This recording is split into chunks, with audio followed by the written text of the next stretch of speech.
إن الحمد لله نحمده ونستعينه ونستغفره ونعوذ بالله من شرور أنفسنا ومن سيئات أعمالنا من يهده الله فلا مضل له ومن يضلل فلا هادي له وأشهد أن لا إله إلا الله وحده لا شريك له وأشهد أن محمدا عبده ورسوله أما بعد. موسیٰ علیہ السلام کا قصہ کہ سورہ قصص میں جو ہے وہ شروع کی آیات میں یہ تھا اور ہم نے یہ پڑھا ہے. موسیٰ علیہ السلام کی ماں کا قصہ ہم نے پڑھا تھا کہ کس طرح سے ان کو اللہ تعالیٰ نے یہ الہام کیا تھا. انہوں نے جو ہے وہ مجھے یاد آ رہا ہے ڈیوائڈ اینڈ رول پالیسی میں نے کوئی فرعون کی اسٹریٹجی فیمنزم یہ ساری چیزیں ہم نے پڑھی تھیں کچھ یاد آ رہا ہے. تو خیر موسیٰ علیہ السلام کی جو اپ برنگنگ ہوئی تھی موسیٰ علیہ السلام کی اپ برنگنگ فرعون کے گھر پہ ہوئی تھی, ٹھیک ہے, اور کس طریقے سے موسیٰ علیہ السلام کی والدہ موسیٰ علیہ السلام کو دودھ بھی پلا رہی تھی اور اس پر وہ فیس بھی چارج کر رہی تھی. یہ اللہ تعالیٰ پر توکل کا نتیجہ ہے. پھر اس کے بعد اللہ تعالیٰ نے یہاں پہ فرمایا وَلَمَّا بَلَغَ أَشُدَّهُ وَاسْتَوَىٰ آتَيْنَاهُ حُكْمًا وَعِلْمًا, اور جب موسیٰ علیہ السلام پختہ عمر تک پہنچے, بالغ ہو گئے, وَاسْتَوَىٰ اور خوب طاقتور ہو گئے, آتَيْنَاهُ حُكْمًا وَعِلْمًا ہم نے ان کو حکم دیا, حکم کہتے ہیں فیصلہ کرنے کی قوت, وعلما اور علم دیا. یعنی اس کا مطلب یہ ہے کہ علم اور حکم یہ دونوں ہونا چاہیے. اگر علم ہے لیکن فیصلہ نہیں کر پا رہے, ٹھیک ہے, اور فیصلہ بغیر علم کے ہوتا نہیں ہے, تو جس کے پاس علم آتا ہے اس کے پاس لازماً حکمت یعنی فیصلہ کرنے کی طاقت اور قوت بھی آنی چاہیے. فیصلہ یعنی حق اور باطل میں, علم بہت سارا ہے, حق اور باطل میں انسان فیصلہ نہیں کر پا رہا, تو اس کا مطلب وہ علم نافع نہیں ہے.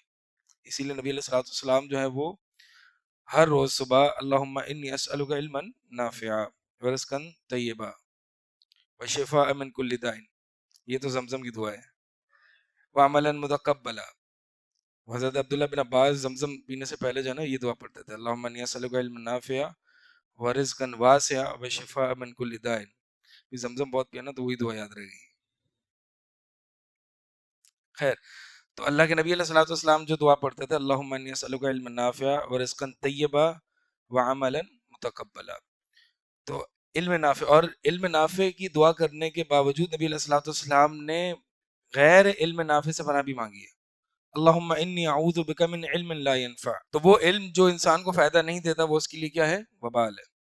لہٰذا علم وہ ہو کہ جو آپ کو حق اور باطل میں فیصلہ کرنے کی قوت سکھائے. آج اس انفارمیشن فلو اور ڈیٹا فلو کے دور میں انسان کے پاس بہت زیادہ انفارمیشن یہاں وہاں سے آتی ہے, ڈیٹا بہت گیدر کر لیتا ہے, انفارمیشن بھی بہت گیدر کر لیتا ہے, علم بھی بہت لے لیتا ہے یہاں وہاں سے, لیکن اتنا ہی کنفیوز ہو جاتا ہے. ٹھیک ہے, تو علم نافع جو ہے نا یہ نہیں ہے کہ آج کا دور علم نافع کا دور ہے یا آج کے دور میں علم نافع حاصل کرنا آسان ہے. علم نافع اللہ کی توفیق ہے, ہمیشہ اللہ تعالیٰ سے علم نافع مانگا کریں. وَكَذَلِكَ نَجْزِي الْمُحْسِنِينَ, اور پھر اللہ تعالیٰ نے یہ جو موسیٰ علیہ السلام پر احسان ذکر کیا یہ فرما دیا قاعدہ. قاعدہ کیا ہے, علم اور حکمت. حکمت سے مراد یہاں پہ حکم, فیصلہ کی قوت. علم اور حکم چاہتے ہو تو کیا بن جاؤ, وَكَذَلِكَ نَجْزِي الْمُحْسِنِينَ, ہاں زکریا, اسی طرح ہم محسنین کو جزا دیتے ہیں. یعنی جو موسیٰ علیہ السلام کو ہم نے دیا نا یہ موسیٰ علیہ السلام کے لیے خاص نہیں ہے, یہ ہم ہر محسن کو دیا کرتے ہیں. محسن کون ہوتا ہے, احسان کرنے والا. کس پہ, ہاں ہاں عبادت میں. وما الاحسان, نبی علیہ السلام سے پوچھا نا جبریل علیہ السلام نے, احسان کیا ہے, ان تعبد اللہ کأنک تراہ فإن لم تکن تراہ فإنہ یراک.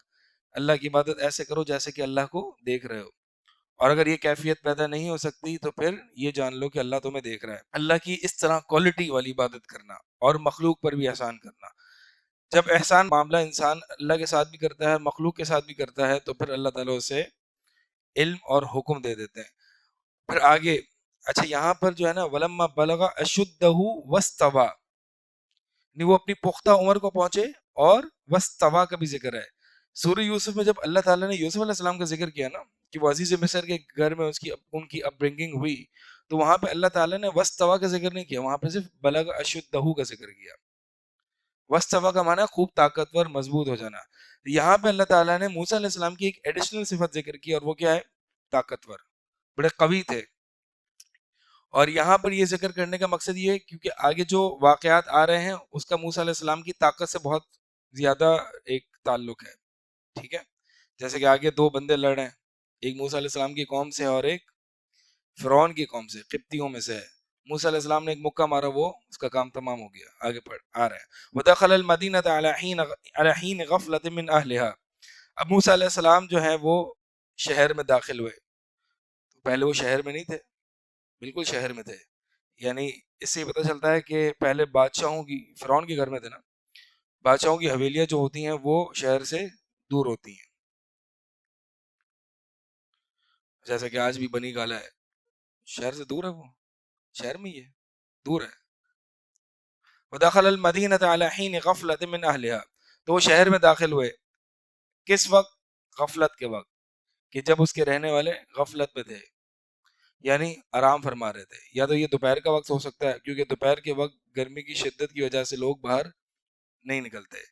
اور ویسے بھی آج بھی آپ عرب ممالک وغیرہ میں جائیں گے نا, تو دوپہر میں وہاں ایک سناٹا سا چھایا ہوا ہوتا ہے. یہ ہمارے یہاں بڑی ہلچل ہوتی ہے, وہاں پہ ایک سناٹا سا چھایا ہوا ہوتا ہے, کیونکہ وہاں پہ شدید گرمی ہوتی ہے, لوگ نکلتے نہیں ہیں عموماً.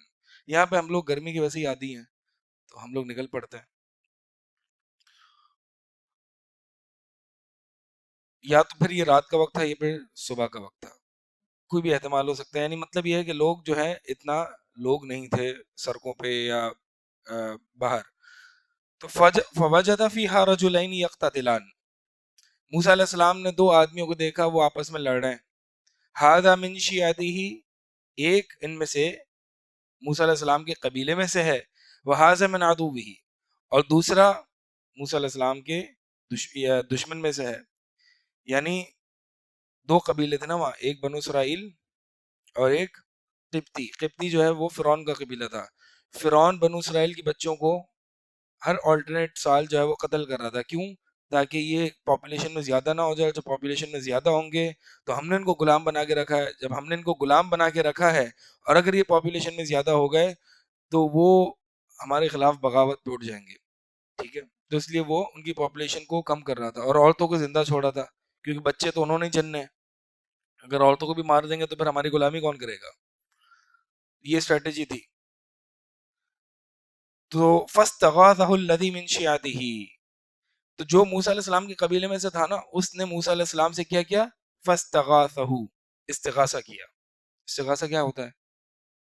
مدد طلب کرنا, مدد مانگنا. اس کا مطلب کیا غیر اللہ سے استغاثہ جائز ہے؟ یہاں پہ موسیٰ علیہ السلام سے, اللہ کے نبی سے استغاثہ کیا گیا. لوگ دلیل لیتے ہیں یہ. ہاں, استغاثہ غیر اللہ سے کرنا یا مدد مانگنا, اس کی دو شرائط ہیں, وہ زندہ ہو اور قادر بھی ہو. زندہ ہو اور قادر بھی ہو. اگر زندہ نہیں ہے تو قادر بھی نہیں ہے, اور موجود بھی ہو. ٹھیک ہے, یہ علماء شرط لگاتے ہیں. تو ٹھیک ہے, جس طرح سے انہوں نے یہاں پہ موسیٰ علیہ السلام سے استغاثہ کیا, اگرچہ ابھی وہ نبی نہیں تھے, جس طرح سے انہوں نے استغاثہ کیا تو آپ بھی کر لیں, کوئی مسئلہ نہیں ہے. لیکن اگر ایک انسان فوت ہو گیا اور وہ موجود نہیں ہے تو قادر بھی نہیں ہے, تو وہ آپ کی مدد نہیں کر سکتا. لہٰذا یہ استغاثہ, ایسا استغاثہ غیر اللہ سے کرنا, یہ کیا ہے؟ شرک اکبر ہے. یہ انسان کو دار اسلام سے خارج کر دیتا ہے. اب ہمارے ہاں جو یا رسول اللہ مدد, یا علی مدد, یا غوث مدد, اس طرح کی استغاثے کیے جاتے ہیں, یہ تو سب چلے گئے. ٹھیک ہے, یہ تو قادر بھی نہیں ہے, یہ زندہ بھی نہیں ہے, ہاں موجود بھی نہیں ہے. تو جب یہ سب کچھ ہے تو پھر ان سے استغاثہ کرنا شرک ہے. فاستغاثہ الذی, پھر مجھے بتانا کہ اللہ اور ان میں کیا فرق رہ گیا. یعنی جو یہ کام اگر میں نے ان سے ہی کرنا ہے تو پھر اللہ کے لیے کچھ باقی بچا؟ آپ دیکھیں گے ان کو کہ یہ جو غیر اللہ سے استغاثہ کرتے ہیں, شرک کرتے ہیں, غیر اللہ کے نام پہ نظر و نیاز کرتے ہیں, اللہ کے لیے ان کے پاس کچھ نہیں بچا ہوتا. اللہ کے لیے وہ کیا کر رہے ہوتے ہیں؟ کچھ بھی نہیں بچا ہوتا, کیونکہ وہ ساری عبادات تو وہ بس وہ بظاہر نماز پڑھ لیتے اللہ کے لیے, لیکن باقی عبادات جو ہے وہ غیر اللہ کے لیے کرتے ہیں, کیونکہ ان کے پاس بچا ہی نہیں ہے کچھ. تو وہ جو موسیٰ علیہ السلام کے قبیلے سے تھا نا, اس نے موسیٰ علیہ السلام سے مدد مانگی اپنے دشمن کے خلاف. فَوَكَّزَهُ مُوسَىٰ فَقَضَىٰ عَلَيْهِ, موسیٰ علیہ السلام نے کیا کیا؟ ایک موسیٰ مارا, مکہ, کام تمام ہو گیا. آپ کے مکے میں اتنی طاقت, اتنے طاقتور تھے, ایک پنچ مارا اور گئے، تمہاری ساری باڈی بلڈنگ کچھ کام نہیں آئے گی.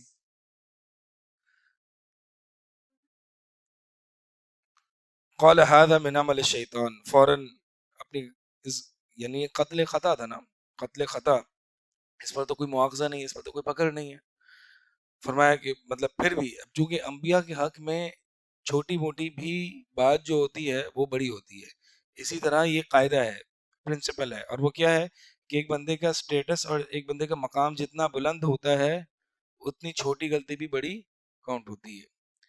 اور یہ قاعدہ اگر ہم اس کو مزید اپلائی کریں تو یہ بھی ہے کہ ایک مقام یا زمانہ جس کی فضیلت، جس کا سٹیٹس بہت زیادہ ہوتا ہے، اس میں ایک چھوٹا سا گناہ بھی بڑا ہو جاتا ہے. رمضان کے گناہ عام دنوں کے گناہ کے برابر نہیں ہے، حرمت والے مہینوں کے گناہ عام گناہوں کے برابر نہیں ہے، حرمین شریفین میں گناہ کرنا عام جگہوں کے گناہوں کے برابر نہیں ہے. ٹھیک ہے، تو یہ قاعدہ ہے. اس کا مطلب ایک انسان کا اسٹیٹس جتنا بڑھتا جاتا ہے اتنا اس کے لیے معمولی سا گناہ بھی بڑا ہوتا جاتا ہے. ایک طالب علم کا گناہ ایک عام آدمی کے گناہ کے برابر نہیں ہے. طالب علم جب گناہ کرتا ہے تو اس کی ہولناکی زیادہ ہوتی ہے، اس کی سینسٹیوٹی زیادہ ہوتی ہے، اس کی انٹینسٹی زیادہ ہوتی ہے. فرمایا کہ قال هذا من عمل الشیطان، یہ تو شیطانی عمل ہے. فوراً موسیٰ علیہ السلام جو ہے نا اس پر اللہ تعالیٰ سے مغفرت طلب کرنے لگے. انہ عدو مضل مبین، بے شک شیطان دشمن ہے، گمراہ کرنے والا ہے، واضح گمراہ کرنے والا ہے. اور پھر اللہ تعالیٰ سے دعا کرتے ہیں قال ربی انی ظلمت نفسی فاغفر لی فغفر لہ، اے میرے رب میں نے اپنے جان پر ظلم کیا بس مجھے معاف. گناہ اس کا مطلب یہ ہے گناہ اپنے جان پر ہی ظلم ہے، اپنے نفس پر ہی ظلم ہے. ہمارے یہاں ظلم کس کو کہا جاتا ہے؟ ہاں، کہ کسی دوسرے کو نقصان پہنچانا. صرف ظلم یہی نہیں ہے، یہ ایک ماڈرن ایک لبرل ڈیفینیشن ہے ظلم کی. اسی لیے کہتے ہیں نا کہ ظلم کے خلاف اٹھنا یہ ہم جہاد کر رہے ہیں. ٹھیک ہے، اور اسی لیے جو ہے وہ لوگ اپنے آپ کو جیل میں جانا بھی پتہ نہیں جہاد کر رہے ہیں. تو جہاد وہی ہے جو صرف اعلاء کلمت اللہ کے لیے ہوتا ہے. قال ربی انی ظلمت نفسی فاغفر لی، تو یہ جو گناہ ہے نا یہ اپنے آپ پر ظلم ہے. اگر کوئی شخص سگریٹ پیتے ہوئے جا رہا ہو نا اور آپ کہتے ہیں یہ ظالم ہے، آپ دیکھیں آپ کو لوگ کتنا ماریں گے. ہاں، تو شریعت کی ڈیفینیشن میں وہ ظالم ہے، لیکن لبرل ڈیفینیشن میں وہ ظالم نہیں ہے. کیوں؟ کیونکہ وہ کچھ تو نہیں کر رہا، آپ کو تو کچھ نہیں کر رہا نا، وہ اپنی آزادی کے ساتھ، اپنی فری ول کے ساتھ وہ کر رہا ہے، لیکن وہ ظلم کر رہا ہے. کیوں؟ اچھا، اس کو ظلم کیوں کہا گیا؟ ظلم کس کو کہتے ہیں؟ کہ وضع الشیء فی غیر محلی، کوئی ایسی چیز جو اس کا مقام نہیں ہے اس کو دوسری جگہ رکھ دینا. یہ نفس میرا ہے اللہ کا ہے، انا للہ، ہم اللہ کے ہیں. جب یہ نفس میرا نہیں ہے، یہ جان میری نہیں ہے، اللہ کی طرف سے مجھے عطا کر دی گئی ہے، تو اس کو نقصان پہنچانا میرا حق ہے؟ نہیں، میرا حق نہیں ہے. لہٰذا اگر میں کسی دوسرے پر نقصان پہنچاتا ہوں اور یہ میرا نفس میں نہیں ہوں، میرا نہیں ہے، اللہ کا ہے، جب میں کسی دوسرے پر نقصان پہنچاتا ہوں تو پھر یہ ظلم ہے. اسی لیے شریعت کی ڈیفینیشن میں سب سے بڑا ظلم کیا ہے؟ شرک، ان الشرک لظلم عظیم. لیکن لبرل ڈیفینیشن کے مطابق شرک ظلم ہے نہیں، ہز اوپینین، فری چوائس. اسی لیے آج جو ہے نا شرک اور توحید کے اختلاف کو کیا کہہ دیا جاتا ہے؟ صرف اختلاف ہے علماء کا، وہ بھی صحیح ہم بھی صحیح. یہ لبرل ازمپشنز ہیں جو کہ دین میں داخل ہو چکی ہیں کہ ٹھیک ہے وہ کر رہا ہے، اس کو کرنے دو، اس کو کچھ نہ کہو، وہ اس کا موقف ہے، آپ کا اپنا موقف ہے. وہ ظالم نہیں ہے، وہ اپنی جگہ وہ ٹھیک ہے، وہ اپنے پیراڈائم میں وہ صحیح کر رہا ہے، آپ اپنے پیراڈائم میں صحیح ہیں. آپ اپنی سوچ کے اعتبار سے صحیح ہیں، وہ اپنی سوچ کے اعتبار سے صحیح ہیں. سب اللہ اور رسول سے محبت کرتے ہیں. عید میلاد النبی عید میلاد النبی اگر وہ مناتا ہے ٹھیک ہے، آپ اس کو کچھ نہ کہیں. کیوں؟ کیونکہ وہ بھی اللہ کے رسول سے محبت کرتا ہے، ہم بھی اللہ کے رسول سے محبت کرتے ہیں. تو اللہ کے رسول سے محبت کرنا یا اس طرح کی تعظیم کے دعوے کرنا، اب دیکھیں نا سنن ترمذی میں روایت حضرت انس رضی اللہ تعالیٰ عنہ فرماتے ہیں کہ ہم صحابہ جو تھے نبی علیہ الصلوۃ والسلام ہمیں سب سے بڑھ کر محبوب تھے، اس کے باوجود ولم یقوموا لما يعلمونه کراہیته لذلك، لم یقوموا کہ نبی علیہ الصلوۃ والسلام کے لیے کھڑے نہیں ہوتے تھے جب آپ کو دیکھتے تھے، کیونکہ آپ صلی اللہ علیہ وسلم سے ناپسند کرتے تھے. تو اس کا مطلب یہ ہے کہ محبت میری اپنی منشا اور اپنی مرضی کے مطابق تو نہیں ہوتی نا، محبت تو اطاعت کا نام ہے. اگر محبت کے جذبات اطاعت سے خالی ہوں تو یہ محض جذبات ہیں، یہ محبت نہیں ہے۔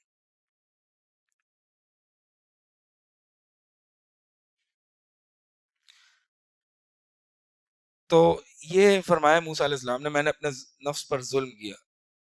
حضرت ابوبکر رضی اللہ تعالیٰ عنہ آپ صلی اللہ علیہ وسلم کے پاس آئے اور آپ صلی اللہ علیہ وسلم فرمایا کہ ایسی دعا بتائیے کہ جو میں اپنی نماز میں مانگا کروں۔ تو کون سی دعا بتائی تھی آپ صلی اللہ علیہ وسلم، پتہ ہے کسی کو؟ حضرت ابوبکر آئے، آپ صلی اللہ علیہ وسلم سے ایک دعا کہا کہ ایک دعا مجھے سکھا دیں، ایک دعا کہ جو میں نماز میں مانگا کروں۔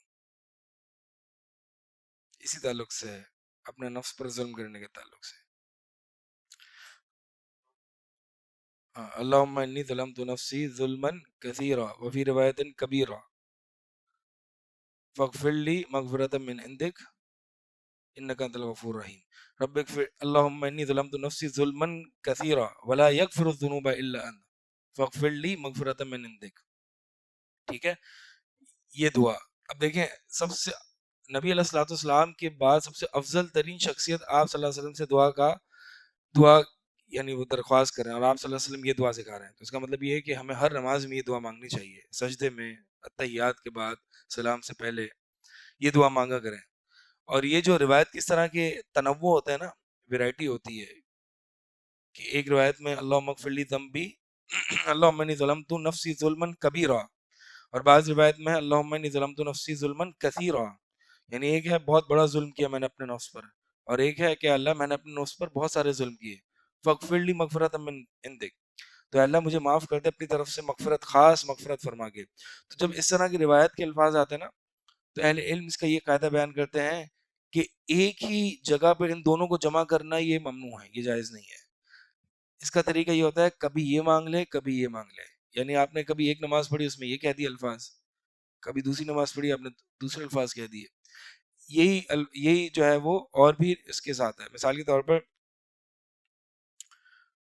اعوذ بک من شر نفسی وشر الشیطانی وشرکی، صبح کے اذکار میں ہے، ٹھیک ہے، وشرکی، بعض روایت میں شرکی کے الفاظ ہیں، معنی دونوں کا تقریباً ایک ہی بنتا ہے، یعنی شیطان کے جال سے اور شیطان کی شراکت داری سے، تو معنی دونوں کا ایک ہی بنتا ہے، لیکن کبھی یہ شرک ہی کرتے کبھی شرک ہی کرتے، اور بھی دیگر جو ہے نا وہ الفاظ جب اس طرح کے، مثال کے طور پر درود ہے، ٹھیک ہے، اتحیات کے الفاظ ہیں، تو اس سے یہ جو اذکار ہیں اس میں جو مختلف الفاظ ملتے ہیں نا، اس کو کبھی یہ پڑھیں کبھی یہ پڑھیں، اس سے یہ ہوگا کہ آپ وہ جو عادتاً کر رہے ہوتے ہیں نا اس سے آپ وہ مطلب باز آ جائیں گے، سمجھ رہے ہیں؟ مثال کے طور پر آپ ہمیشہ جا کے سجدے میں سبحان ربی الاعلیٰ سبحان ربی الاعلیٰ سبحان ربی الاعلیٰ، ہر نماز میں سجدے میں آپ ایک ہی دعا مانگتے ہیں، تو کیا ہوگا، عادت سی بن جائے گی اور آپ بغیر سوچے سمجھے اس ذکر کو ادا کر رہے ہوں گے۔ لیکن جب آپ اس کو چینج کریں گے نا تو پھر آپ کا ذہن اس طرف منتقل ہوگا اور آپ معنی کی طرف غور کریں گے۔ سمجھ آ رہی ہے کیا کہہ رہا ہوں؟ تو ذکر میں ہمیشہ ویرائٹی لائیں، اس سے ذکر کرنے والوں کو تنبیہ ہوتی ہے اور معنی کا زیادہ سے زیادہ وہ ادراک کرتا ہے۔ فقط علیہ قال هذا من عمل الشیطان انه عدو مضل مبین قال رب انی ظلمت نفسی فاغفر لی فغفر له انه هو الغفور الرحیم، بے شک وہ بہت زیادہ معاف کرنے والا اور بہت زیادہ رحم کرنے والا ہے۔ غفور غفران سے ہے، غفران میں دو معنی ہوتے ہیں، ایک گناہ کو چھپا دینا اور ایک گناہ کو مٹا دینا، اسی لیے جو سر پہ وہ جو شیلڈ پہنی جاتی ہے نا، ہیلمٹ پہنا جاتا ہے لڑتے ہوئے، اس کو مغفر کہا جاتا ہے، مغفر، کیونکہ وہ سر کو چھپا بھی لیتا ہے اور آگے وار سے بچا بھی لیتا ہے، ٹھیک ہے۔ تو غفران میں کہ جب ہم یہ کہتے ہیں اللہ مجھے معاف کر دے، اس میں ہم دو چیزیں مانگ رہے ہوتے ہیں اللہ تعالیٰ سے، کہ اللہ جو میرے سے گناہ ہو گیا ہے اس پر پردہ بھی رکھ، اور دوسرا کیا مانگ رہا ہوتا ہے کہ اس کو تو معاف بھی کر دے۔ جب اللہ تو معاف کر دے گا تو اس کی دنیا اور آخرت میں جو اثرات ہوتے ہیں نا، گناہ کی کانسیکوینسز ہوتے ہیں، وہ ختم ہو جاتے ہیں۔ قال ربی بما انعمت علی فلن اکون ظہیرا للمجرمین، پھر اللہ تعالیٰ سے موسیٰ علیہ السلام کہتے ہیں کہ اے میرے رب، بس اس وجہ سے جس کہ تو نے مجھ پر نعمت کی ہے، کیا نعمت کی تھی کہ اتنے عالیشان طریقے سے موسیٰ علیہ السلام کی پرورش ہوئی تھی، ایک بادشاہ کے محل میں ہوئی تھی، تو اتنے عالیشان طریقے سے بادشاہ کے محل میں موسیٰ علیہ السلام کی پرورش ہوئی، اور پھر موسیٰ علیہ السلام کو جو حکمت عطا کی، تو اے اللہ تو نے جو مجھے نعمت دی ہے نا، اب میں کبھی بھی کسی مجرم کا مددگار اور سپورٹر نہیں بنوں گا۔ اس میں یہ بھی اہل علم فرماتے ہیں، اس کا مطلب یہ بھی ہو سکتا ہے کہ موسیٰ علیہ السلام جو ہے وہ فرعون کے ساتھ، یعنی فرعون کے گھر میں تھے، تو وہ ایک ظالمانہ نظام تھا، تو اب موسیٰ علیہ السلام نے فرمایا کہ اب میں ان کا اس نظام کا حصہ نہیں بنوں گا، کسی بھی طریقے سے اس گھر میں نہیں رہوں گا۔ تو اس کا مطلب یہ ہے کہ جب اللہ تعالیٰ آپ پر کوئی دین کی نعمت کرے نا، تو اس اب اللہ تعالیٰ سے یہ عہد کر لیں کہ اللہ میں اب، اور یہ استقامت میں سے ایک بہت بڑا ایک سبب ہے کہ انسان جو دین پر جمع رہتا ہے، اس کی وجہ یہ ہوتی ہے کہ یہ اللہ تعالیٰ سے، یعنی اللہ تعالیٰ نے اگر اس کو اب راستہ دکھا دیا، دین کا راستہ دکھا دیا، حق دکھا دیا، اب وہ کبھی دائیں بائیں نہ مڑے۔ دیکھیے بہت سے لوگ جو ہوتے ہیں نا، عموماً خاص طور پر نوجوان ہوتے ہیں، وہ یہ سمجھتے ہیں کہ ہاں ٹھیک ہے ہمیں حق پتہ چل گیا، توحید توحید جو ہمیں پتہ ہے، شرک شرک ہے، بدعت بدعت ہے، لیکن اس کے باوجود وہ دائیں بائیں دیکھ رہا ہوتا ہے، ہاں ٹھیک ہے یہ دیکھ لیں کوئی مسئلہ نہیں ہے، تحقیق بڑھے گی، ریسرچ بڑھے گی۔ اس ریسرچ اور تحقیق کے نام پہ جو ہے نا، اور اس کو بھی سن لیا، اس کو بھی سن لیا، ایسے ہی بس انٹرٹینمنٹ کے لیے، تو پھر ایسے لوگوں کو استقامت نہیں ملا کرتی، ایسے لوگ جو ہے وہ راہ راست سے ہٹ جاتے ہیں۔ ٹھیک ہے، تو اللہ تعالیٰ نے جب ایک دفعہ آپ کو حق دکھا دیا، حق انسان جو ہے نا دل کی بصیرت کی آنکھ سے دیکھتا ہے، اس کو پتہ چل جاتا ہے، اس کا انشراح صدر ہوتا ہے۔ آپ جو بھی باطل پرست دیکھیں گے، اگرچہ وہ اپنے موقف پر بہت پکے ہوں گے، لیکن ان کو انشراح صدر کبھی نہیں ہوگا، کبھی بھی نہیں ہوگا۔ اسی لیے اللہ تعالیٰ نے مشرکین کے عقیدے کی تعبیر قرآن میں ظن سے کی ہے، یہ تو تمہارا ظن ہے، یہ تو ان کا ظن ہے، لیکن مومن کے عقیدے کی تعبیر اللہ تعالیٰ نے یقین سے کی ہے، یوقنون، یؤمنون۔ ٹھیک ہے، تو اس کا مطلب یہ ہے کہ ایک باطل جتنا بھی اپنے موقف میں پکا ہو، اس کو انشراح صدر نہیں ہوتا، اور حق پر جو انسان ہوتا ہے، اللہ تعالیٰ جس کو حق دکھا دیتا ہے، اس کا سینہ اللہ تعالیٰ کشادہ کر دیتا ہے۔ اللہ تعالیٰ جس کے لیے خیر کا ارادہ کرتا ہے، اللہ تعالیٰ اس کے لیے اسلام کا سینہ، اسلام کے لیے سینہ اس کا کشادہ کر دیتا ہے۔ تو جب حق کی طرف انشراح صدر ہو جائے نا، کتنے لوگوں کو حق کی طرف انشراح صدر ہو چکا، کہ دین اسلام حق ہے، یہ توحید ہے، غیر اللہ کو پکارنا شرک ہے، اور اللہ کے نبی علیہ الصلوۃ والسلام کی جو اتباع ہے وہ خالص آپ صلی اللہ علیہ وسلم کی فرامین کو، اور کوئی قیل و قول اور کوئی فلاں اور فلاں اور کوئی فلاں اور فلاں نہیں، صرف نبی علیہ الصلوۃ والسلام کی حدیث جیسے کہ سلف صالحین نے سمجھا۔ کتنے لوگوں کو انشراح صدر ہے اس میں، کہ دین صرف قول اللہ و قول رسول علی منہج السلف، صحابہ کے فہم پر۔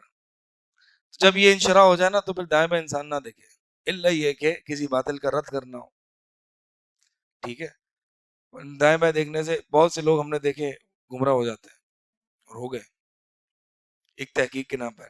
یعنی اس کا مطلب یہ ہے کہ جب اللہ تعالیٰ کسی کوئی نعمت عطا کر دے نا، اور اس پر اگر انسان خوش نہ ہو،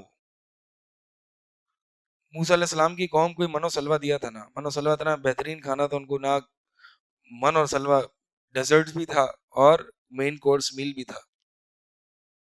سلوہ مین کورس میل تھا، گوشت تھا، من ڈیزرٹ تھا، میٹھا تھا، تو دونوں چیزیں مل رہی تھیں بغیر محنت کیے۔ اب تم اللہ کے دین پر کام کرو، اللہ کے دین کے لیے کی سربلندی کے لیے کام کرو، جہاد فی سبیل اللہ کرو، نہیں، سست ہو گئے، اور تبدیلی چاہیے تھی، نہیں کچھ چینج چاہیے، کیا مانگی تبدیلی پہ بھی؟ سبزیاں مانگی، کوئی پیاز، کوئی کھیرا، یہ دے دے، قرآن میں ہے نا۔ خوش نہیں ہوئے، اللہ تعالیٰ نے ان کو رسوا کیا، 40 سال بھٹکتے رہے، بھٹکتے رہے، اتنی بزدلی اور اتنی بزدلی چھائی ان پر، ذلت اور رسوائی چھا گئی۔ تو اس کا مطلب جب اللہ تعالیٰ کوئی اعلیٰ چیز دے دے، اور یہ حق، یہ قرآن حدیث کی نعمت جو ہے نا، یہ سب سے اعلیٰ ترین شے ہے، اعلیٰ ترین شے ہے، منہج اہل سنت، یہ اس سے بڑھ کر کوئی چیز نہیں ہے۔ یہ انسان کو اگر عطا کر دی جائے، اور وہ اس نعمت کی شکر ادا نہیں کرتا، دائیں بائیں جھانکتا ہے، یہاں وہاں دیکھتا ہے، تو پھر اس کو استقامت نہیں ملا کرتی۔ لہٰذا جب اللہ تعالیٰ حق دے دے، اب کبھی بھی مجرم کا سپورٹر نہ بننا، کبھی بھی۔ ٹھیک ہے، ظہیر للمجرمین، اگر ہم اس کو سوشل میڈیا کے کانٹیکس میں بھی اپلائی کریں نا، تو بہت سے لوگ جو ہیں وہ الٹی سیدھی چیزیں شیئر کر رہے ہوتے ہیں۔ ٹھیک ہے، حالانکہ خود ایسے نہیں ہوتے، لیکن الٹی سیدھی چیزیں شیئر کر دیتے ہیں، لائک کر دیتے ہیں، کامنٹ کر دیتے ہیں اس پہ، فلا فلن اکون ظہیر للمجرمین، میں مجرمین کا کبھی بھی کیا سپورٹر نہیں بنوں گا۔ تو آپ کا شیئر کرنا اٹ میٹرز اے لاٹ. ٹھیک ہے, لوگ دیکھتے ہیں کہ آپ کیا مجھے بتائیں, اگر آپ نے آج کے دور میں میری پرسنالٹی دیکھنی ہو, میرے بارے میں کچھ تھوڑا سا جاننا ہو, سیر اعلام النبلاء تو نہیں اٹھائیں گے نا آپ؟ کیا خیال ہے؟ رجال کی کتب تو نہیں اٹھائیں گے نا, کیونکہ ابھی تو ہم موجود ہیں. ہم تو ایسے لوگ ہیں بھی نہیں کہ ہم اس کتابوں میں جائیں. تو کیا دیکھیں گے آپ؟ انسٹاگرام دیکھیں گے, فیس بک دیکھیں گے, اور انسٹاگرام فیس بک میں سب سے پہلے تو اس کی تصویر دیکھیں گے, یہ بندہ کیا ہے, دکھتا کیسا ہے. ٹھیک ہے, جب تصویر کے بعد کیا کریں گے آپ؟ اس کی نیوز فیڈ, کیا کہتے ہیں اس کو, اس کی پروفائل فیڈ, ہاں اس کی فیڈ دیکھیں گے کہ یہ بندہ پوسٹیں کیسی لگاتا ہے, شیئر کس کس کو کرتا ہے, کیا کیا چیزیں لائک کرتا ہے, کہاں کہاں کامنٹ کرتا ہے. مطلب یہ کہ اس کے تعلقات دیکھے جائیں گے. ٹھیک ہے, تو لہٰذا یہ مجرم کے سپورٹر نہ بنے جو الٹی سیدھی چیزیں فیس بک پہ شیئر کر رہے ہوتے ہیں, گمراہ لوگوں کو بھی شیئر کر رہے ہوتے ہیں, اور اہل بدعت کو شیئر کر رہے ہوتے ہیں, اہل بدعت کو لائک کر رہے ہوتے ہیں. سب فلن اکون ظہیر للمجرمین. ٹھیک ہے, یہ اسی سے ہے. اللہ نے حق دکھا دیا, اللہ تعالیٰ نے آپ کو ہدایت دے دی. اب ایسے لوگوں کا یہ عام ہے, اب ایسے لوگ جو گنہگار ہیں, جو اہل بدعت ہیں, مجرم ہیں کسی بھی طرح سے اللہ کے دربار میں, ان کے کبھی بھی سپورٹر نہ بننا, کبھی بھی ان کی تائید نہ کرنا. فَأَصْبَحَ فِي الْمَدِينَةِ خَائِفًا يَتَرَقَّبُ. اب موسیٰ علیہ السلام خوفزدہ تھے, یہ نیچرل فیئر تھا. کیوں خوفزدہ تھے؟ کہ اب فرعون اپنا لشکر بھیجے گا اور اب میری خیر نہیں ہے, کیونکہ میں نے اس کی قوم کے بندے کو مار دیا. فَأَصْبَحَ فِي الْمَدِينَةِ خَائِفًا. صبح کی موسیٰ علیہ السلام نے خوف کی حالت میں. یترقبو, انتظار کر رہے تھے کس چیز کا, کہ فرعون اور اس کے درباریوں کا کیا فیصلہ میرے حق میں صادر ہوتا ہے, اور میرے ساتھ آگے کیا معاملہ ہوتا ہے. فَإِذَا الَّذِي اسْتَنصَرَهُ بِالْأَمْسِ يَسْتَصْرِخُ. جب موسیٰ علیہ السلام نے صبح کی تو کیا دیکھتے ہیں کہ وہی بندہ جس نے کل اس موسیٰ علیہ السلام سے مدد کی تھی, جو لڑ رہا تھا قبطیوں سے, وہ واپس کسی دوسرے سے پنگا لیا ہوا ہے اس نے. کیا؟ اور موسیٰ علیہ السلام سے جو ہے وہ مدد مانگ رہا ہے, یستصرخ, فریاد کر رہا ہے.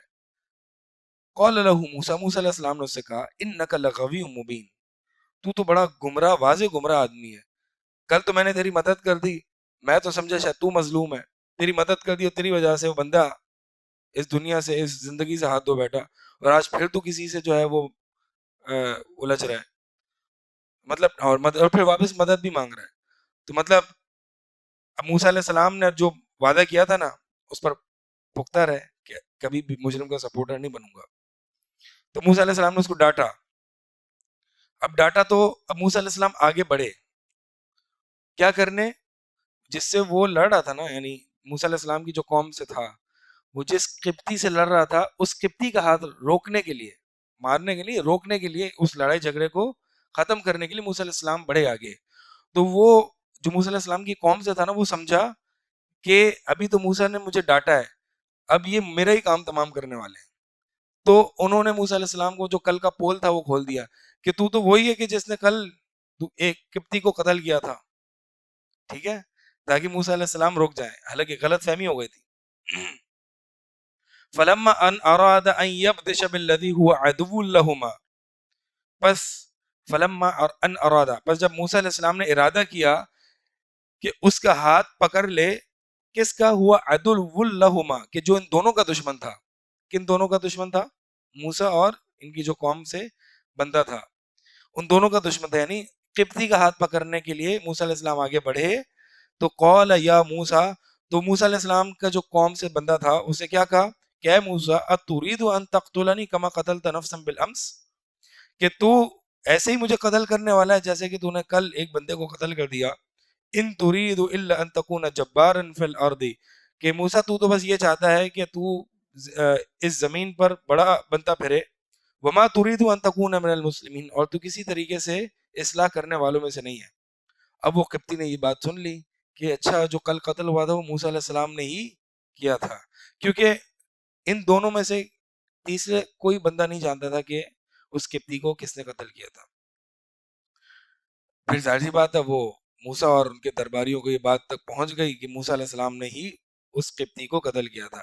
اب یہ ساری باتیں مطلب خود ہی بیچ میں سمجھ میں آ رہی ہے, کیا فیصلے ہوئے جو بھی ہوئے, بہرحال وجاء، اگلی آیت ہے وجاء رجل من اقصى المدینہ یسعى، اور ایک مرد مومن، ایک مرد آیا، مرد رجل، یہ نہیں فرمایا ذکرن، ذکر میل کو کہتے ہیں، رجل مین کو کہتے ہیں، مین مرد، ٹھیک ہے. تو یہاں پہ رجل صفت ہے، ذکر جینڈر ہے، میل جینڈر ہے، رجل. تو یہ جو کہتے تھے نا کہ یہ مین ہوڈ اور وومن ہوڈ یہ ایک طریقے سے سوشل کنسٹرکٹ ہے، یہ اپنی لوگوں کی بنائی ہوئی چیز ہے، یہ سوشل کنسٹرکٹ نہیں ہے، صفت ہے. تم میں نہیں ہے تو ہم کیا کریں، بناؤں، پیدا کرو، بی اے مین. ہاں ہاں نیچرل ہے، مطلب مین ہوڈ، بی اے مین. تو رجولیہ جو ہے نا، رجولیہ یہ مردانگی، یہ صفت ہے، لیکن مردانگی وہ مردانگی نہیں کہ جو آج سوشل میڈیا پہ لوگ وہ کر رہے ہوتے ہیں. ہاں ٹھیک ہے، ان میں سے کچھ باتیں صحیح ہوں گی، لیکن اصل مردانگی کیا ہے جو نبی علیہ الصلوۃ والسلام کی تھی.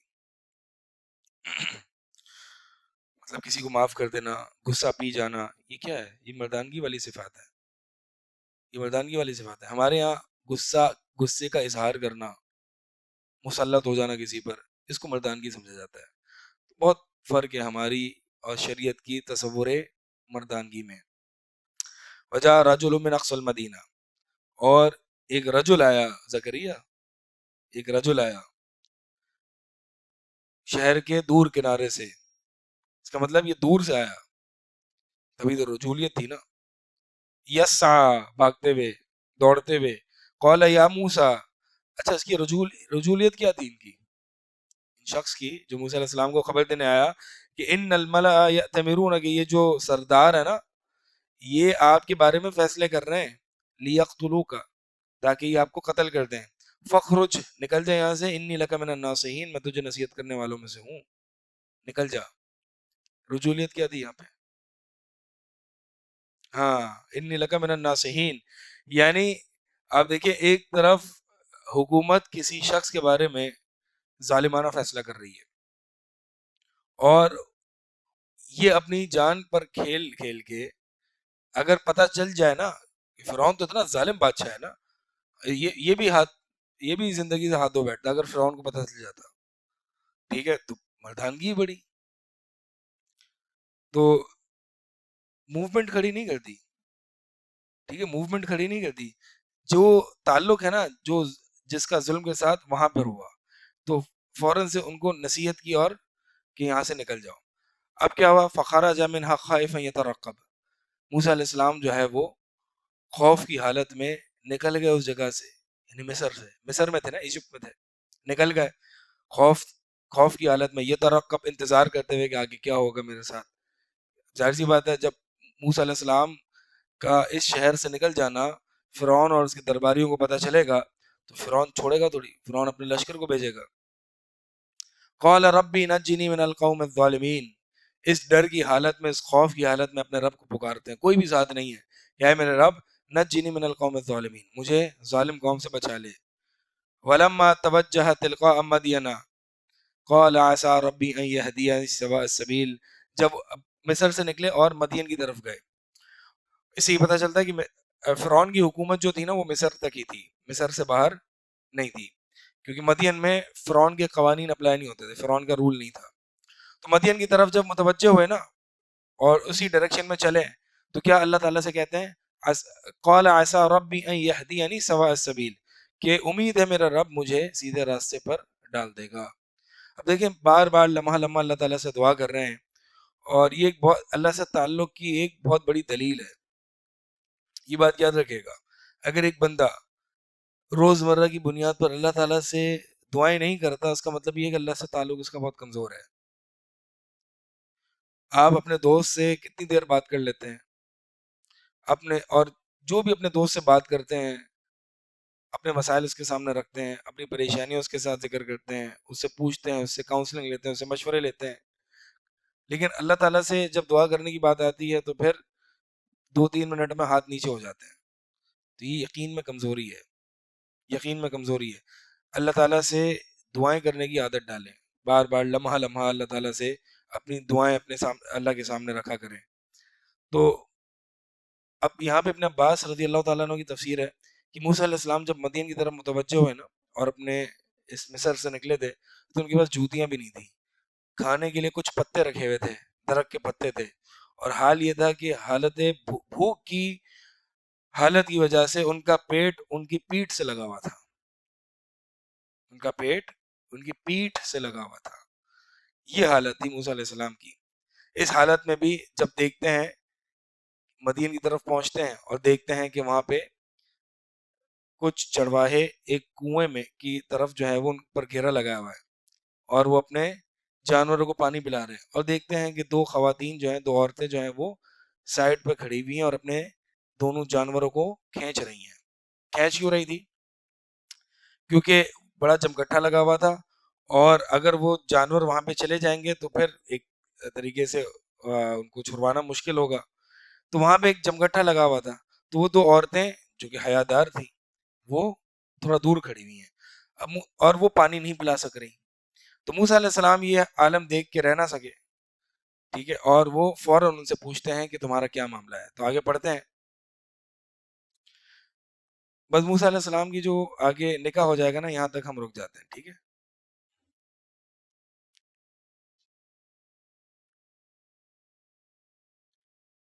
ولما ورد ماء مدين وجد عليه أمة من الناس يسقون ووجد من دونهم امرأتين تذودان.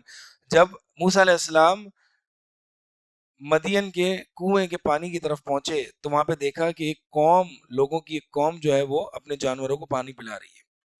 ووجد من دونهم امرأتين، اور ان کے تھوڑا سا سائڈ پر کیا دیکھا کہ دو عورتیں کھڑی ہوئی ہیں. تذودان، وہ کیا کر رہی ہیں؟ اپنے جانوروں کو کھینچ رہی ہیں، وہاں پہ جانے نہیں دے رہی. قولا، تو موسیٰ علیہ السلام نے کیا کہا؟ ما خطبکما، کہ تمہارا کیا معاملہ ہے. کوئی لمبی چوڑی بات نہیں کی، بس جو پریشانی تھی اس کا ذکر کیا. اور موسیٰ علیہ السلام ظاہر سی بات ہے ایک محسن انسان تھے، اور یہ اللہ کے رسولوں اور انبیاء کی صفت ہوتی ہے کہ جب بھی وہ کسی جگہ ظلم دیکھتے نا ان سے رہا نہیں جاتا. اسی لیے جب وہ خضر علیہ السلام کے ساتھ تھے نا تو بچے کو قتل کرتے ان سے رہا نہیں گیا، یہ آپ نے ایسے ہی قتل کر دیا اس کو. اور اسی طرح جو کشتی کو انہوں نے کشتی میں ہول کر دیا تھا، کشتی کو خراب کر دیا تھا، موسیٰ علیہ السلام وہاں پہ بھی رہ نہ سکے. تو موسیٰ علیہ السلام جو ہے نا یعنی یہ ظلم کے خلاف یہ بات، اور اسی طرح یہ دو لڑ رہے تھے تو ایک مظلوم تھا، موسیٰ علیہ السلام وہاں پہ بھی ان کی مدد کی. لہٰذا ہمیشہ مظلوم کی مدد کرنے والے بہن ہیں، ہمیشہ، ٹھیک ہے، عدل کرنے والے بنے اور مظلوم کی مدد کرنے والے بنے. اس سے جو ہے نا آپ کی دین کی دعوت بھی بہت پھیلے گی اور لوگ بھی آپ سے بڑا محبت کریں گے اور اللہ تعالیٰ بھی راضی ہوگا. لیکن اپنی ساری مدد جو ہے وہ عورتوں کو نہ ڈھونڈنے کے کون مظلوم ہے کہ جی آج ہم نے سورہ قصص پڑھی ہے اور ہم دیکھیں گے کون کون عورتیں مظلوم ہیں. نیت ہوتی ہے، ٹھیک ہے. تو دو اور کیا کہا؟ ما خطبکما، کیا معاملہ ہے تم دونوں کا. قالتا، انہوں نے کہا لا نسقی حتی یصدر الرعاء، کہ ہم اپنے جانوروں کو پانی نہیں پلا سکتے جب تک کہ یہ چڑواہے چلے نہ جائیں، واپس نہ لوٹ جائیں. یعنی اپنے جانوروں کو پلا کے جب یہ واپس لوٹیں گے تو پھر ہم آئیں گے اور پانی پلائیں گے. اور حضرت عمر رضی اللہ تعالیٰ عنہ سے صحیح روایت میں اس آیت کی تفسیر میں ملتا ہے، حضرت عمر بن خطاب کی، نبی حاتم نے اس کو ذکر کیا کہ ان چرواہوں نے اپنے جانوروں کو پانی پلایا اور اس پر بڑا سا پتھر رکھ دیا اوپر کہ جسے 10 آدمی اٹھا سکتے تھے. تو موسیٰ علیہ السلام گئے اور انہوں نے اکیلے نے اس کو اٹھا لیا. تو وہ ابونا شیخ کبیر، اور ہمارے والد کیا ہیں؟ بڑے بوڑھے انسان ہیں، ٹھیک ہے. یہاں شیخ سے مراد کیا ہے؟ ایجڈ، بوڑھے. اب یہاں سے بہت سے لوگ جو ہے نا یہ دلیل لے لیتے تھے، دیکھیں جی عورتوں کو باہر نکلنا چاہیے اور کام کرنا چاہیے. اس سے یہ دلیل مل رہی ہے؟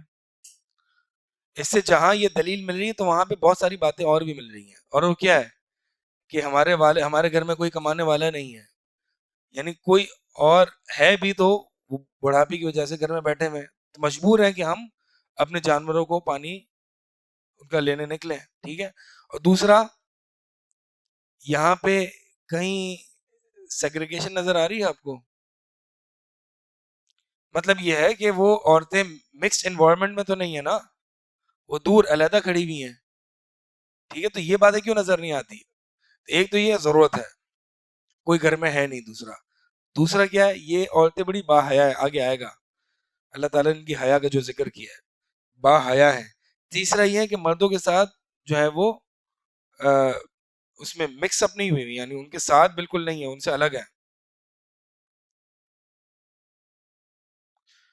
فسقا لہما، تو موسیٰ علیہ السلام نے ان دونوں کے لیے پانی پلایا، یعنی ان کے جانوروں کو. ثم تولا، بس پانی پلایا، کام ختم ہوا. اب دیکھیں بہت لمبی چوڑی بات چیت نہیں ہوئی، ان سے چند الفاظ میں پوچھا، ان دونوں عورتوں نے بالکل مختصر انداز میں بتایا، بہت لمبی داستان نہیں سنائی. کتنی سی، یعنی بابونا شیخ کبیر سے یہ کہہ کے کہ بھائی یہ ہمارا عذر ہے ہمارے باہر نکلنے کا، اور مسئلہ یہ ہے، ایک چھوٹے سے جملے میں یہ بات بتا دی. اس کا مطلب یہ ہے کہ اگر کسی اپوزٹ جینڈر سے بات کرنی ہو، کوئی ضرورت پیش آ جائے، مختصر بات کی جائے گی، اور اس میں ایموشنز کو ظاہر نہیں کیا جائے گا، ایموشنز کو ظاہر نہیں کیا جائے گا، مختصر سی بات کی جائے گی. اچھا، اب موسیٰ علیہ السلام ان دونوں کو ان کے جانوروں کو پانی پلا کے کیا کرتے ہیں، ثم تولی الی الظل، پھر چھاؤں میں آ جاتے ہیں. فقال رب انی لما انزلت الی من خیر فقیر، اللہ تعالیٰ سے دعا مانگتے ہیں کہ اے میرے رب، انی لما انزلت الی، کہ جو کچھ بھی تو میری طرف نازل کرتا ہے خیر میں سے، میں اس کا فقیر ہوں، محتاج ہوں، ضرورت مند ہوں. یعنی یہاں پہ عام دعا ہے، عام دعا. یہاں پہ مطلب کچھ لوگ یہ کہتے ہوئے سنا ہے کہ یہ خاص شادی کے لیے دعا ہے. خاص نہیں ہے شادی کے لیے، عام ہے، ٹھیک، عام ہے. یہاں پہ دیکھیں موسیٰ علیہ السلام نے ہر خیر جو تو نازل کرتا ہے، خیر کے نازل کرنے کا مطلب کیا ہے، یعنی چونکہ اللہ کی طرف سے آتی ہے نا یہ، وَفِي السَّمَاءِ رِزْقُكُمْ وَمَا تُوعَدُونَ، تمہارا رزق کہاں ہے، آسمان سے آتا ہے نا، یعنی آسمان میں لکھا جا چکا ہے، کیونکہ اللہ تعالیٰ عرش پر مستوی، اللہ تعالیٰ اوپر ہے، تو رزق وہاں سے تمہارا لکھا جا چکا ہے، یہ مطلب ہے. ٹھیک ہے، حالانکہ رزق تو ہمیں زمین سے ملتا ہے. تو فرمایا کہ اللہ جو کچھ بھی تو خیر اور برکت اور اچھی بات، اچھی چیز نازل کرتا ہے، اس کا میں ضرورت مند ہوں، فقیر ہوں. اب چاہے وہ زوجہ مبارکہ ہوں، چاہے وہ رزق مبارک ہو، چاہے وہ جو بھی ہو. اب ہاں، مبارک مطلب وہ انشاءاللہ یہ ایک تفاعل ہے، نیک تفاعل، نیک فعل لینا، کہ انشاءاللہ وہ آپ کے لیے مبارکہ بنے گی. تو موسیٰ علیہ السلام نے یہ دعا مانگی. اب آپ دیکھیں موسیٰ علیہ السلام اپنی کنڈیشن دیکھیں، موسیٰ علیہ السلام کی کچھ ہے نہیں، کھانے کو نہیں ہے، کچھ بھی نہیں ہے، لیکن مظلوم کی مدد کر رہے ہیں.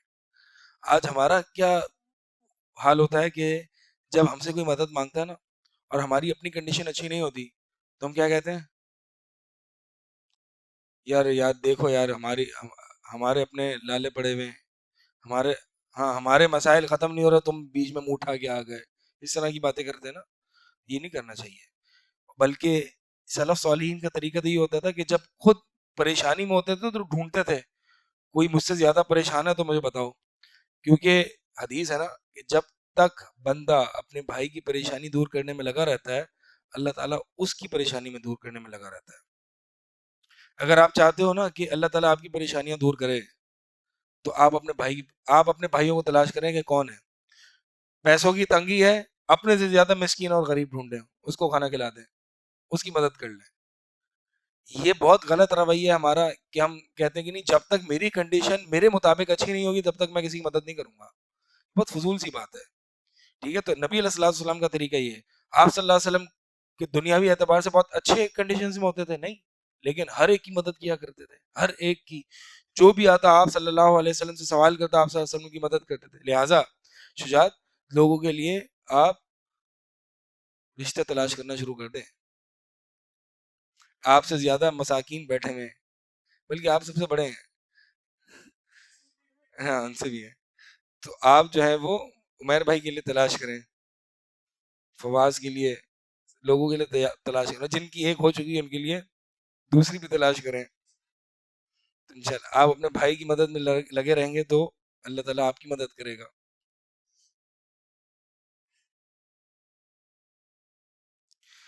خود کا یہ حال ہے، اور دوسروں کی مدد کر رہے ہیں، اور پھر اللہ تعالیٰ سے دعا کرتے ہیں.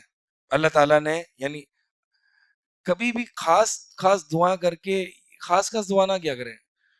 یعنی جب آپ کو یہ کہہ دیا جائے نا، مثال کے طور پر کوئی شخص، آپ ایک پرائم منسٹر ہے، آپ اس کے پاس بہت خزانہ ہے، مال و دولت ہے، وہ آپ کو کہے کہ یار آپ بتاؤ کو کیا چاہیے، اور آپ یہ کہو کہ مجھے جو ہے نا، مجھے ایک ہونڈا کی 125 دلا دیں، آتی ہی نہیں آتی، آتی ہے نا، تو مجھے جو ہے نا یہ دلا دیں.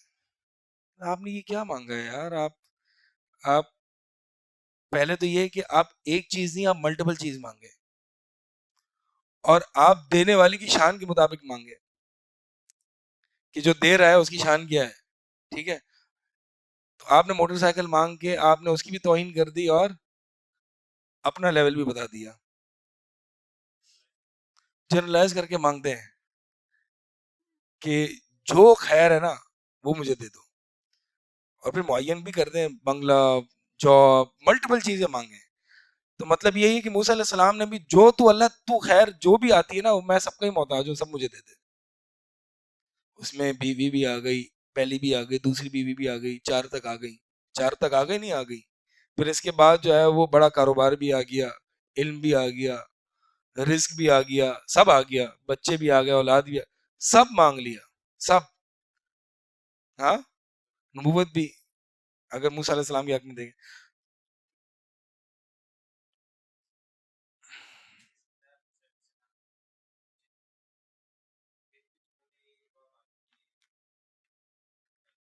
ہوں ہوں شادی بھی ہو گئی، جاب بھی مل گئی، نبوت بھی مل گئی، علم بھی مل گیا. آگے آ رہا ہے.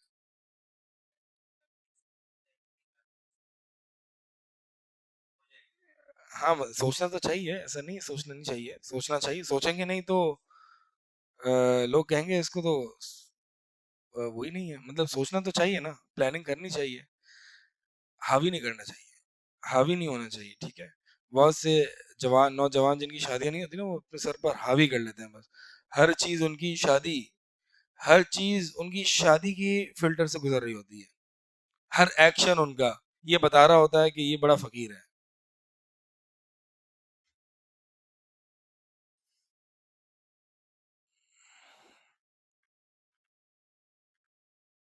فجاءت ہو، فا، فا کے ساتھ دعا مانگی نا، فا. فا کس کے لیے آتا ہے؟ یہ حروف عاطفہ آپ کو شاید آپ نے کچھ میں سے پڑھے ہوں گے. ایک حرف عطف ہوتا ہے واو، یہ مطلقاً ایک حکم میں 2 چیزوں کو جوڑنے کے لیے آتا ہے. ٹھیک ہے، ایک حرف عطف ہوتا ہے ثم. ثم میں ترتیب تو ہوتی ہے، لیکن یہ ترتیب جو ہے وہ فوری ترتیب پر دلالت نہیں کرتا. مثال کے طور پر جا احمد ثم بکر، کہ احمد آیا اور پھر بکر آیا، اس کا مطلب یہ نہیں فوراً بکر آیا.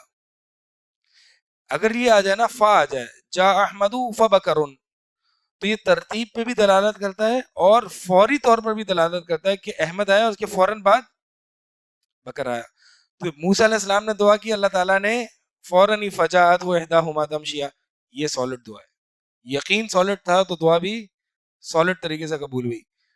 فجاءت احداہما تمشی، ان میں سے ایک آئی، ان دونوں بہنوں میں سے ایک آئی، تمشی علی استحیاء، یہ صحیح ٹائم پہ آ گئے.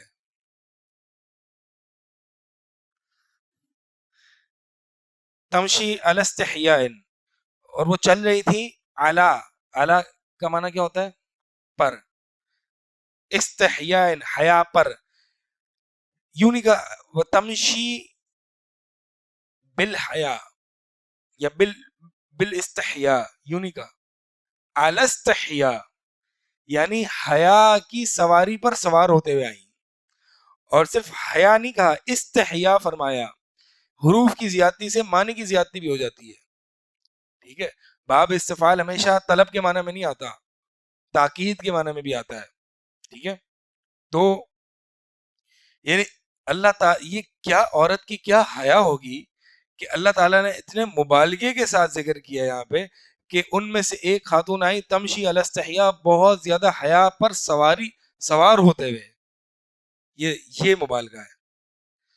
قالت، اب عمر بن خطاب سے روایت اسی بارے میں ملتی ہے، اور صحیح صحیح سند کے ساتھ، کہ وہ عورت اپنے چہرے پر پردہ کپڑا رکھ کے آئی اور جو ہے وہ مطلب چہرے پر کپڑا رکھ کے آئی تھی، اور وہ یہ، اور روایت میں الفاظ آتے ہیں وہ خراجہ و دلاجہ نہیں ہے، یعنی مطلب بہت زیادہ وہ ایسی بے باک عورتوں کی طرح، دیگر عورتوں کی طرح بے باک نہیں کہ تریلے سے جو ہے وہ لوگوں میں داخل ہو جائے اور نکل جائے، یعنی آتی جاتی جو ہوتی ہیں نا کچھ عورتیں بالکل جرت والی ہوتی ہیں اور بے باک، اور اس طرح سے جو ان کو کوئی حیا نہیں ہوتی، ویسی عورتیں نہیں تھی، بلکہ یہ اپنے چہرے پر پردہ رکھ کے آتی، چہرے کا ذکر ہے، تو چہرے کا پردہ تو سابقہ اقوام میں بھی عمر بن خطاب کی اس روایت سے اور صحیح سند کے ساتھ ہے، تو یعنی اتنی حیا تھی کہ اللہ تعالیٰ نے قرآن میں اس کی شہادت دی ہے.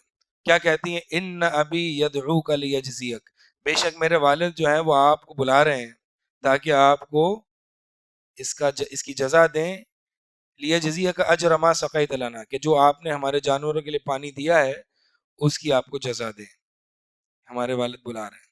اب ظاہر سی بات ہے عورتیں اتنا امپریس ہوئی ہوں گی کہ وہ اپنے والد کو جا کے بتایا ہوگا، ٹھیک ہے، تو اپنے والد کو جا کے ان کی کارکردگی کے بارے میں بتایا کہ کس طریقے سے انہوں نے ہماری جو ہے وہ خیر خواہی کی، ہماری مدد کی، تو والد نے ان کو بلایا کہ ان کو بلاؤ، ہم کو اجر دیں گے.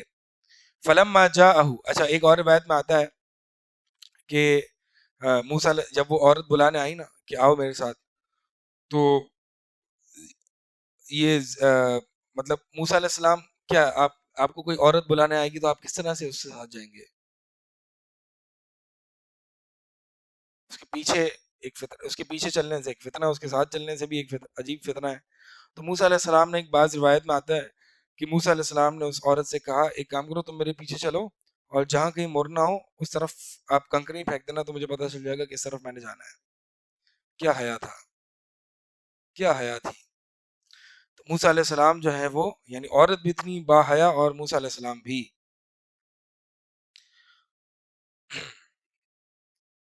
فلما جاءہ وقص علیہ، جب موسیٰ علیہ السلام، اچھا یہ کون تھے والد؟ بعض کہتے ہیں کہ یہ شعیب علیہ السلام تھے، لیکن شعیب علیہ السلام نہیں تھے، یہ شعیب علیہ السلام نہیں تھے. شعیب علیہ السلام صحیح قول کے مطابق کافی پہلے جو ہے وہ آئے ہوئے تھے. یعنی شعیب علیہ السلام کی قول سے ملتا ہے کہ تم اپنی قوم سے وہ فرماتے ہیں کہ تم صحیح سدھر جاؤ، تم صحیح ہو جاؤ، قوم لوط تم سے کوئی بہت زیادہ دور نہیں ہے، قوم لوط تم سے بہت زیادہ دور نہیں ہے. اور یہ بات مسلم ہے کہ لوط علیہ السلام کون سے زمانے میں تھے؟ ابراہیم علیہ السلام کے زمانے میں. اور ابراہیم علیہ السلام اور لوط علیہ السلام کا زمانہ موسیٰ علیہ السلام سے بہت ہی پہلے تھا. اور شعیب علیہ السلام کہہ رہے ہیں کہ قوم لوط تم سے کوئی بعید نہیں ہے، کوئی دور نہیں ہے. تو اس کا مطلب یہ ہے کہ یہ نیک آدمی تھے، لیکن شعیب علیہ السلام نہیں تھے. اگر شعیب علیہ السلام ہوتے تو اللہ تعالیٰ یہاں پہ ان کا نام ذکر کرتے. بہرحال، تو جب موسیٰ علیہ السلام ان کے پاس گئے، وقص علیہ القصص، اپنا حال بیان کیا، قال لا تخف، انہوں نے کہا کہ ڈرنا، خوف نہ کر، نجوت من القوم الظالمین، تو ظالم قوم سے نجات پا چکا. قالت احداہما، اب دونوں بہنوں میں سے ایک نے والد صاحب سے کہا، یا ابت استاجرہ، کہ اس کو کچھ اجرت پر رکھ لیجئے، ان خیر من استاجرت القوی الامین، کہ بے شک آپ، اب کتنی عورتیں بھی کتنی سمارٹ اور دانا یعنی حکمت والی ہیں، کہ یہاں پہ ایچ آر کا پرنسپل بتا دیا، ایچ آر کا پرنسپل بتا دیا، کیا کہ ان خیر من استاجرت القوی الامین، کہ آپ جس کو اجرت پر رکھیں یعنی وہ قوی اور امین، یعنی یہ سب سے بہتر جو آپ جس شخص کو اجرت پر رکھ سکتے ہیں ان میں یہ دو صفات ہونی چاہیے، قوی اور امین. یعنی اس کا مطلب کسی کو بھی ذمہ داری دیتے ہوئے، کسی کو ہائر کرتے ہوئے اور خود ہائر ہونے کے لیے آپ نے یہ دو صفات پیدا کرنی ہے. قوی، کیپیبلٹی ہو، پوٹینشل ہو، کر سکتے ہو، ساتھ ساتھ امانت دار بھی ہو، ٹرسٹ ورتھی بھی ہو. لیکن یہ دو صفات ایک بندے میں اکٹھا ہونا بہت مشکل سے ایسے لوگ ملتے ہیں. پوٹینشل ہوتی ہے، طاقت ہوتی ہے، قوی بھی ہوتے ہیں، لیکن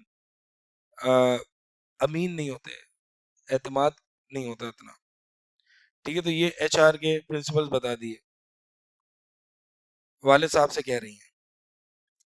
اس کا مطلب یہ ہے کہ ایک عورت جو ہے وہ کسی اپنی خواہش کا اظہار کر سکتی ہے اگر اس کو کوئی شیخ پسند آ جائے. عموماً شیخ پسند آ جاتے ہیں نا، لیکن شیخ کے سامنے نہیں.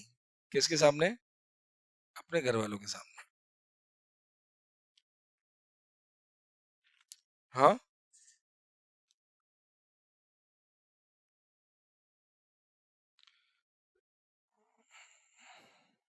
کہاں گیا؟ تو فرمایا قال انی اريد ان انكحك احدى ابنتي. اب والد نے کہا موسیٰ علیہ السلام سے کہ میں ارادہ کرتا ہوں، میں چاہتا ہوں کہ میں آپ کا نکاح کر دوں اپنی ایک بیٹی، دونوں بیٹیوں میں سے ایک سے.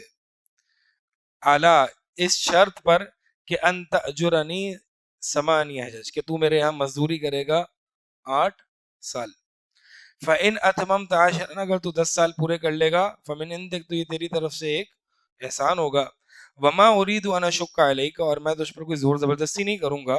سَتَجِدُنِي إِنْ شَاء اللَّهُ مِنَ الصَّالِحِينَ، تو انشاءاللہ مجھے نیک صالحین میں سے پائے گا. موسیٰ علیہ السلام نے فرمایا ذَلِكَ بَيْنِي وَبَيْنَكَ، یہ ہمارے درمیان، آپ کے اور میرے درمیان طے ہو گیا. اَيَّمَا الْأَجَلَيْنِ قَضَيْتُ فَلَا عُدْوَانَ عَلَيَّ، دونوں میں سے کوئی سا بھی میں اگریمنٹ پورا کر لوں 8 یا 10، اس پہ اس کے خلاف مجھ پر کوئی دشمنی نہ ہو، کوئی ناحق ظلم نہ ہو. واللہ علی ما نقول وکیل، اور اس بات پر جو اگریمنٹ ہم نے کیا ہے اللہ اس پر گواہ ہے. تو یہاں پہ جو ہے وہ موسیٰ علیہ السلام کا قصہ کہ آئے کس حالت میں تھے، نہ پیسہ تھا، نہ بیوی تھی، نہ کھانے پینے کو کچھ تھا، اور کچھ احسان کیے تو اس کے بعد اور پھر اللہ تعالیٰ سے دعا کی تو اللہ تعالیٰ نے بدلے میں کیا دیا؟ نیک صالح با حیا. با حیا بیوی مل جانا یہ بہت بڑی نعمت ہے، با حیا. ٹھیک ہے، کیونکہ جو عورت با حیا ہوتی ہے نا، اس کا فوکس وہ اپنے شوہر پر راضی ہوتی ہے، اور جو عورت یہاں وہاں دیکھتی رہتی ہے وہ اپنے شوہر پر کبھی راضی نہیں ہوتی، اور وہ اپنے شوہر کو ہمیشہ یہی بتاتی رہے گی دیکھو اس نے تو یہ، اس نے تو وہ، اس نے تو یہ. تو ایک عورت با حیا ہوتی ہے نا، با حیا عورت یہ، اور با حیا عورت کے لیے با حیا مرد بھی بننا پڑتا ہے. ایک مرد بے شرم اور وہ چاہتا ہے کہ عورت اس کے با حیا ملے، ایسا تو نہیں ہے. تو لہٰذا اللہ تعالیٰ سے یہ دعا کریں کہ مجھے با حیا خاتون یا خواتین مل جائے، اور اللہ تعالیٰ سے، اور عموماً لوگوں کے لیے خیر خواہی والا کام کریں، لوگوں کے کام آئیں، لوگوں کی پریشانیوں میں ان سے پوچھیں. کوئی آپ کو پریشان دکھ رہا ہے، کوئی بھی پریشانی ہو، لوگوں کے خیر خواہ بنے تو انشاءاللہ اللہ تعالیٰ آپ کی مدد کرے گا. تو موسیٰ علیہ السلام ان کو جاب بھی مل گئی، مزدوری بھی کی انہوں نے، اور یہ مزدوری بطور مہر نہیں تھی. ٹھیک ہے، بعض کہتے ہیں کہ یہ بطور مہر تھی، مہر نہیں تھی، کیونکہ یہاں پہ یہ شرط کہلاتی ہے، شرط. ٹھیک ہے، تو سسر یہ شرط لگا سکتا ہے کہ بھائی آپ میری بیٹی سے شادی کر رہے ہو تو آپ نے اس کو باہر لے کے امریکہ نہیں چلے جانا، کسی کافر ملک میں نہیں جانا، آپ نے یہ رہنا ہے، شرط لگا سکتا ہے. تو یہ شرائط ہوتی ہیں، شرائط سسر لگا سکتا ہے، مہر سسر نہیں لے سکتا، کیونکہ مزدوری تو کس نے لی تھی؟ سسر نے لی تھی. تو مہر سسر کے لیے نہیں ہے، مہر کس کے لیے؟ بیوی کا حق ہے، خالص بیوی کا حق ہے.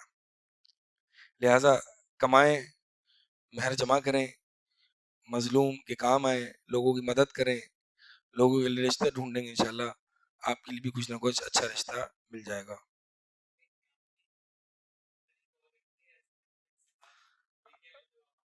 نہیں، اسپیسیفک صفات ہو سکتا ہے آپ جو آپ اللہ تعالیٰ سے مانگ رہے ہو اس میں کہیں نہ کہیں نقص ہو، تو اللہ تعالیٰ سے عمومی دعا کریں، عمومی، کہ نیک صالح بیوی عطا کر دے. ربنا حب لنا من ازواجنا وذرياتنا قرۃ اعین، اس سے بہترین کوئی دعا نہیں ہو سکتی. اصل میں بات یہ ہوتی ہے کہ ہمیں قرآن و سنت کی دعاؤں پر اتنا یقین نہیں آ رہا ہوتا. اس سے بہتر کیا، یعنی بیوی اور اولاد بیک وقت، اور وہ بھی ایسی جو کہ آپ کی آنکھوں کی ٹھنڈک ہو، اس سے بہتر دعا اور کیا ہو سکتی ہے؟ یعنی قرآن سے بہتر کسی کوئی دعا ہو سکتی ہے؟ میں یہ نہیں کہہ رہا کہ آپ قرآن کی دعا ہی بس مانگتے رہیں، ٹھیک ہے مانگیں، لیکن قرآن کی اور حدیث کی دعاؤں سے بے رغبتی نہ کریں. ربنا حب لنا من ازواجنا وذریاتنا قرۃ اعین، یہ دعا تو مانگا کریں چلتے پھرتے. جس کے پاس بیوی ہے وہ بھی مانگے، کہ ہو سکتا ہے بیوی ہے لیکن وہ قرۃ اعین نہ ہو، آنکھوں کی ٹھنڈک نہ ہو، عذاب بنی ہوئی ہو اس کے لیے. تو ہمیشہ ہم دو چیزیں بڑی کئی چیزیں بڑی اللہ تعالیٰ سے رغبت کے ساتھ مانگتے ہیں، بڑا گر گرا کے مانگتے ہیں. یعنی پہلے تو شادی ہو جائے، پھر شادی ہو جائے تو پھر بچے مل جائیں، اولاد ہو جائے. لیکن اللہ تعالیٰ سے صرف اولاد اور بیوی نہیں مانگنی، اللہ تعالیٰ سے نیک صالح بیوی مانگنی ہے، اور ایسی اولاد ہو جو برم بوالدئی، کہ جو اپنے والدین کی فرما بردار ہو، ایسی اولاد مانگنی. ورنہ یہ دونوں چیزیں اگر ایسی نہ ہو تو یہ انسان کے لیے عذاب بن جاتی ہے، انسان بڑا پریشان ہو جاتا ہے. ایک مرد کی عقل ختم ہو جاتی ہے اگر ایک ایسی بیوی آ جائے یا ایسی اولاد آ جائے، اس کی عقل ختم ہو جاتی ہے. کتنے اکثر ایسے لوگ ہیں کہ جنہیں گھر میں سکون نہیں ملتا، اکثر ایسے لوگ ہیں.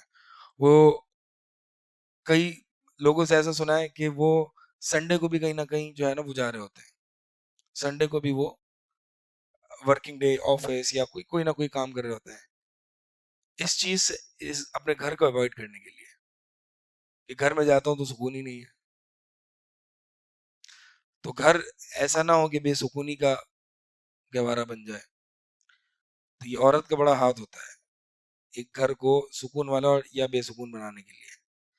تو اگر کسی کی شادی نہیں ہو رہی یا کسی کو کوئی چیز کوئی پسند ہے اور اس سے نہیں ہو رہی، تو اللہ پر توکل کریں، اس میں بڑی خیر ہو سکتی ہے، بہت خیر ہو سکتی ہے. آپ کو کیا پتا کہ وہ عورت جس کو آپ چاہتے ہیں، پہلے تو یہ چاہ کیوں رہے ہیں، آپ کیسے چاہنے لگ گئے. آپ سوال تو اب پہلا یوں ہونا چاہیے کہ آپ کو یہ چاہت کیسے ڈیولپ کیسے ہو رہی ہے. یہ آپ اس کو دیکھتے رہے ہوں گے، چلو یہ ہو سکتا ہے، یہ ہم مان سکتے ہیں کہ پہلی نظر میں ہو گئی محبت اور پہلی نظر میں چاہت ڈیولپ ہو گئی تو ہو جاتی ہے، اس میں کوئی بعید نہیں ہے. اور خاص طور پر آج کل کے اس فیک سوشل میڈیا دور میں فیک چاہت تو ویسے ہی ڈیولپ ہو جاتی ہے، تو ہو سکتی ہے. لیکن ایسی چاہت کہ آپ شادی کرنے پر تل جائیں اور اس طرح کی چاہت ڈیولپ ہونا پہلی نظر میں، یہ عام آدمی کی تو ہو سکتی ہے. ایک ایمان والا جو ہے نا وہ تو صرف خوبصورتی کو تو نہیں دیکھتا نا، وہ ساری چیزوں کو دیکھتا ہے. ٹھیک ہے، اللہ تعالیٰ سے عافیت مانگا کریں ہر چیز میں. اللہم انی اسألک العفو والعافیۃ فی الدنیا والآخرہ، اللہم انی اسألک العفو والعافیۃ فی دینی و دنیایا و اہلی و مالی. اللہ تعالیٰ سے ہر چیز میں عافیت مانگا کریں، ہر چیز میں جلدی نہ مچائیں، ہو سکتا ہے بہت خیر ہوتی ہے. کبھی کبھار ایسا ہوتا ہے نا کہ انسان پہ کوئی چیز بڑی حاوی ہو جاتی ہے اور اس کو خواب میں آنا شروع ہو جاتی ہیں چیزیں. تو مجھے یاد ہے کہ مدینہ یونیورسٹی جو ہے نا وہ اتنا تھا کہ میرا وہاں ایڈمیشن ہو جائے یا میں وہاں چلا جاؤں پڑھنے کسی طریقے سے. تو میرے خواب میں بھی یہ چیزیں آنے لگ گئی تھی کہ میں جا رہا ہوں.